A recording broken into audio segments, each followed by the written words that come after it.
한 주간 편안하셨습니까? 옆에 분들하고 앞뒤 좌우로 인사하겠습니다. 주님의 교회 잘 쓰십시오.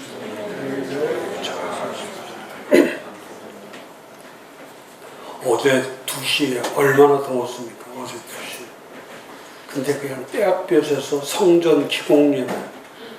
야, 진짜 그 위에 그냥 잘랑달랑 바람 부는 천막 하나 쳐놓고 2시에 시작하는데 벌써 시작 전에 벌써 뭐 땀이 뭐 온몸에 머리부터 발끝까지 그 설교를 어떻게 하겠어요? 그래서 진짜 현기증 나서 설교가 안 돼요. 그렇게 또 얼마나 더운 건지. 그러고 보니까 그냥 갑자기 목이 잠겨버리더라고요. 소리가 안 나요. 그래서 그 성전 기공할 때는 봄에 한다든지 가을에 한다든지 이렇게 해야지. 장마철에 떼약볕에 도대체 그러니까 뭐 예배가 아니라 전부 다 막 땀 비오듯 흐르니까 그래도 또 하나님의 축복이죠. 이런 상황에서도 그 1500평짜리 성전을 짓는다고 하는 거 쉬운 일 아니죠.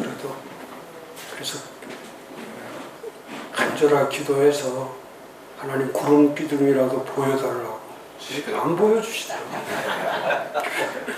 그래서 얼마나 어제 한편으로는 감사하기도 했고 한편으로는 힘들지만 이런 엔데믹 시대에 교회 건축할 수 있다는 게 우리 클래스 출신이기 때문에 가서 보니까 참 좋더라고요. 그래서 그 떼약볕에 한 150명 모여가지고 막 하고 또 이렇게 해서 하고 하는 거 보니까 참 은혜가 되고 또 그렇게 땀 범벅이 되니까 그것도 은혜가 되더라고요.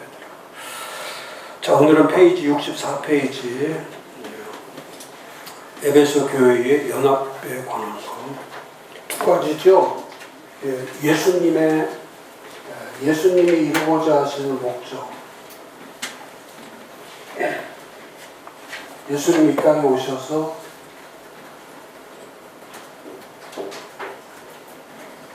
이루고자 하시는 목적은 요한복음 17장 1절에서 26절까지.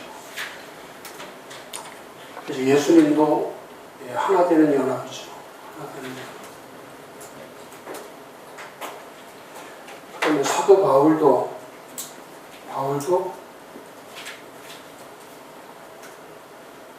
교회를 세우는 목적, 교회 세우는 목적이 에베소서 4장 1절에서 16절까지 똑같이 나오죠. 하나 되는 연합.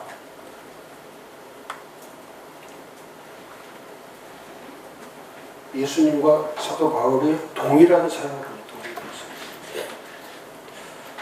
그럼 우리들도 마찬가지고 사도들도 마찬가지고 똑같이 해야 될 것이 뭐냐면 이 세상에 예수님이 사람을 구원시키기 위해서만 오신 것이 아니고 구원받은 사람들이 어떤 삶을 살아야 되냐, 구원받은 사람들이 어떤 목적을 가지고 살아야 되냐, 그게 하나 되는 연합이죠. 하나 되는 연합. 가장 중요한 하나 되는 연합.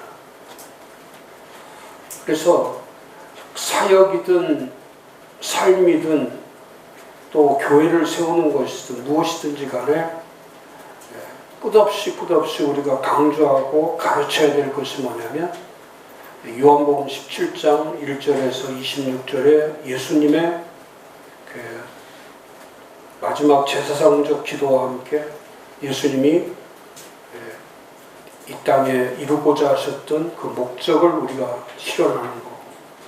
또 하나는 왜 교회를 세우는가?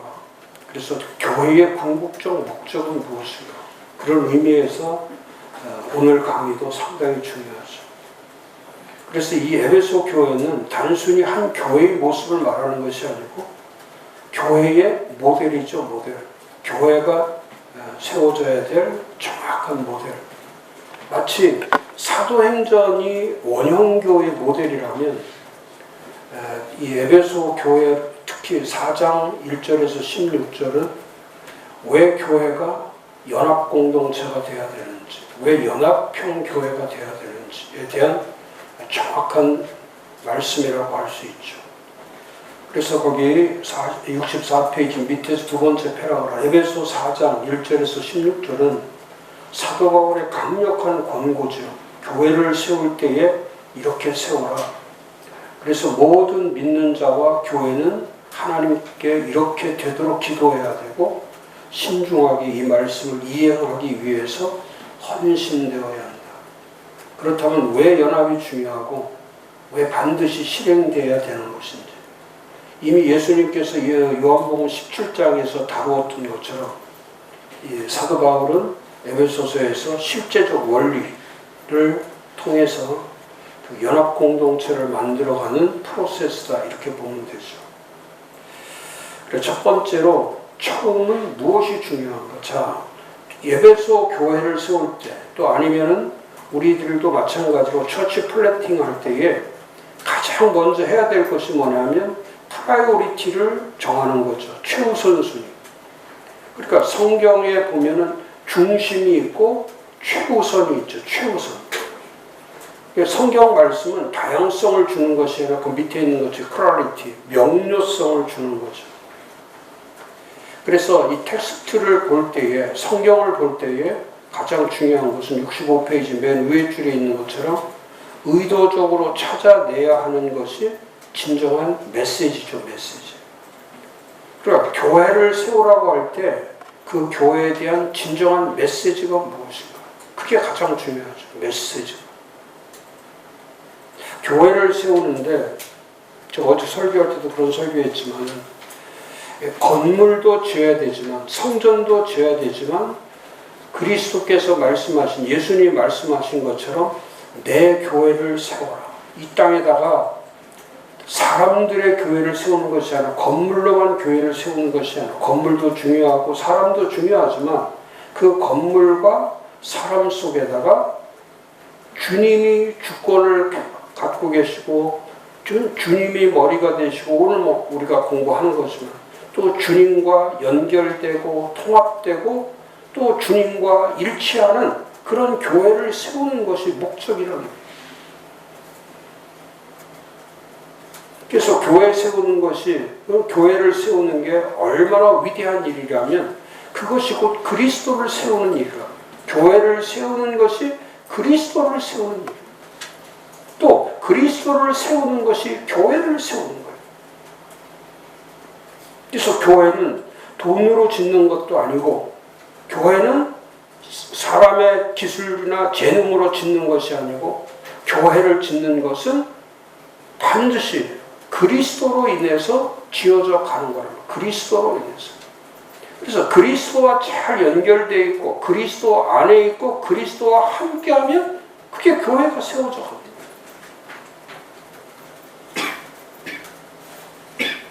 교회를 짓는데 물질이라고 하는 것, 돈이라고 하는 것은 그게 최우선이 아니란 말이에요.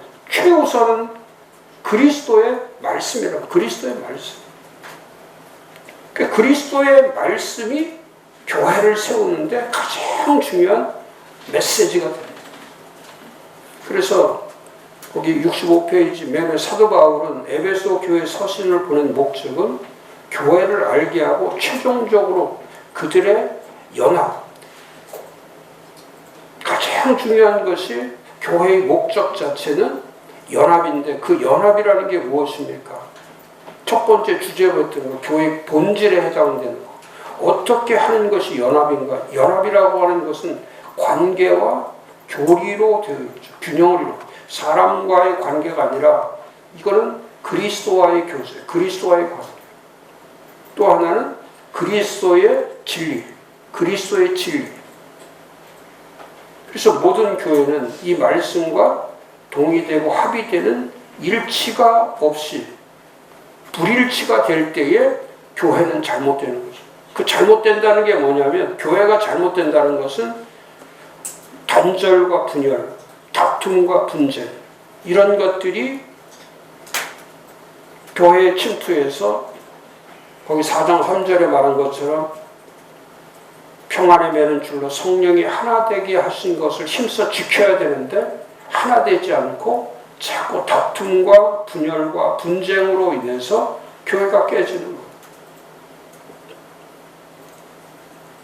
어제도 그 건축에 대해서 조금 얘기를 들었는데 그 건축하는데 장로님들이 여러 명이 계신데 그 장로님 중에서 한두 분은 교회를 떠났다는 거예요.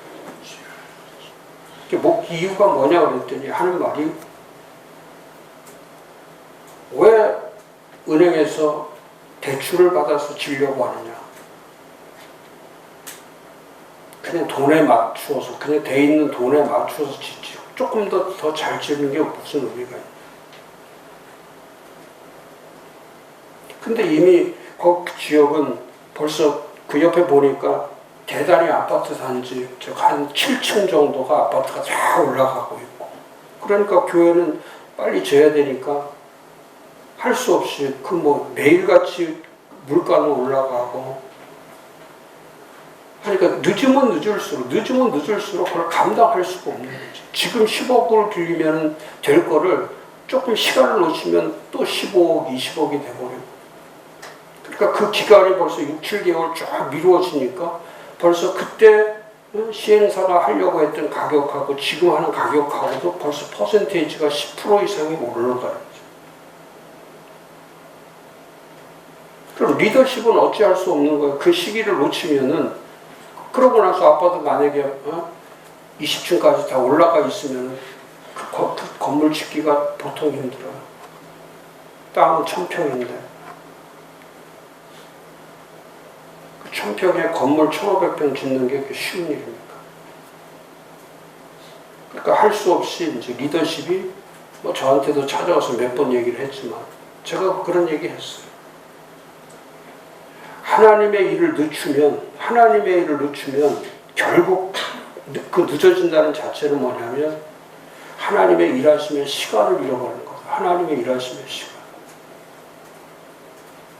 그래서 한두 명이 반대한다고 해서 여기서 그 시간을 놓쳐버리면 모든 게 희생이다. 돈도 많이 들어가고 또 사람도 힘을 잃고 그러니까 어찌할 수 없이 그 리더십을 발휘할 수밖에 없는 거예요.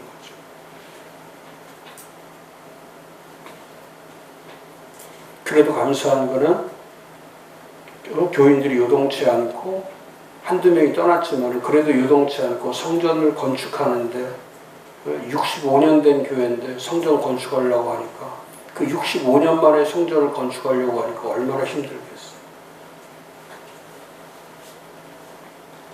그래서 이렇게 그 더운데도 주일학생 아이들이 한 20여 명이 주일학생 아이들이 삽 들고 그 모래를 뜨는 모습을 보면서 제가 뒤에서 참 그런 감동이 돼. 참 너희들이 역사의 한 페이지에 참 기록한다. 인생에 기록한다. 그 10살짜리 아이들이 삽을 떠가지고 그 모래를 떠서 성전을 짓는다 하고 그걸 앞에 나와서 하는 모습을 보니까 그것 때문에 교회를 짓는 거예요. 그게 때문에 교회가 소망이 있는 거예요.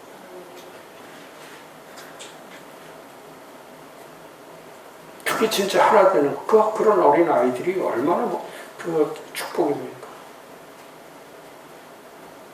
그래서 단절과 분열로 가는 거는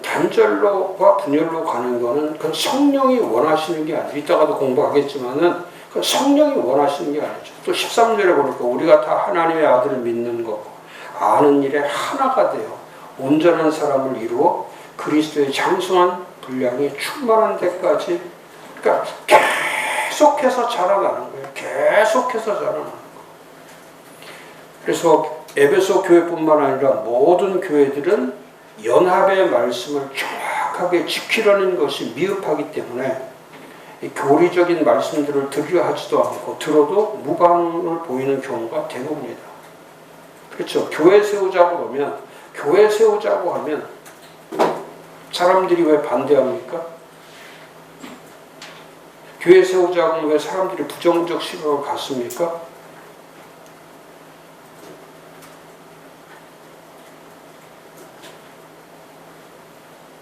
교회를 세운다는 그 자체는 그건 사람의 힘으로 할 수 없어요. 사람이 하지 못해요. 하나 되게 하는 것도 사람이 할 수 없는 거예요. 그래서 첫 번째 가장 중요한 것은 본문의 말씀을 통해서 첫 번째 되는 메시지가 무엇인가? 지금 에베소서 4장 1절에서 16절까지 교회를 세우는 목적인데 그 목적의 첫 번째 가장 중요한 게 무엇인가? 불필요한 것이 아니라 가장 우선되는 것. 그것이 바로 분명한 메시지죠. 분명한 메시지. 거기 중간에 보면은 65페이지 두 번째 패러그래프 중간. 사도들은 오직 복음, 오직 교회, 오직 하나님 나라를 위하여 메시지를 전했다. 그러다 보니까 복음을 전하고 교회를 전하고 하나님 나라를 메시지를 전하다 보니까 교회의 품격은 계속해서 품격 자체가 계속 높아지는 거예요. 그래서 신학적 체계, 교리적 일치, 규범적 신앙은 이렇게 이 세 가지가 일치할 때 신학적 체계와 또 교리적 일치, 또 규범적 신앙, 인위적인 건 안 돼요. 개인에 따라서 신앙이 달라지고 이따 뒤에 가서 우리가 함께 나누겠지만은 지금은 너무너무 물리적이고 너무너무 인위적인 신앙을 강조하기 때문에 억지로 만들어가는 거죠. 억지로 만드는 거. 아니에요. 성경 말씀에 그 규칙대로 성경 말씀대로 만들어가는 신앙이 중요한 거예요. 그래서 물리적이고 인위적인 목회를 하려고 하지 말고 그 실용적 그런 단어들이 다 목사님들이 제일 유혹받기 쉬운 단어들이요. 실용적인 거, 인위적인 거, 물리적인 거. 근데 교회를 세울 때는 신학적인 거, 교리적인 거 이런 체계화가 된 것이 이런 말씀들이 그대로 전달이 돼요. 이번에 이제 다시 우리가 사도행전 말씀이 시작되는데 이번 제가 지난주에 17번째로 했던 말씀이 그겁니다. 하나님께서 사울을 부르셔서 하려고 하셨던 일이 무엇일까? 또 이번 주에도 마찬가지. 사도행전 9장에 보여주고 있는 그 사울의 변화 후에 사울이 변화된 후에 그 다음에 나타나는 그 어마어마한 큰 사울을 통해서 아니면 사도 베드로를 통해서 나타나는 그 어마어마한 하나님의 확장성. 그 하나님이 일하시는 그 일하심 속에는 언제나 우리가 감당할 수 없는 하나님의 확장성, 기적이 있고 죽은 자를 살려내고 그 핍박과 박해 가운데서도 하나님께서 붙들어 주시고 사용하시고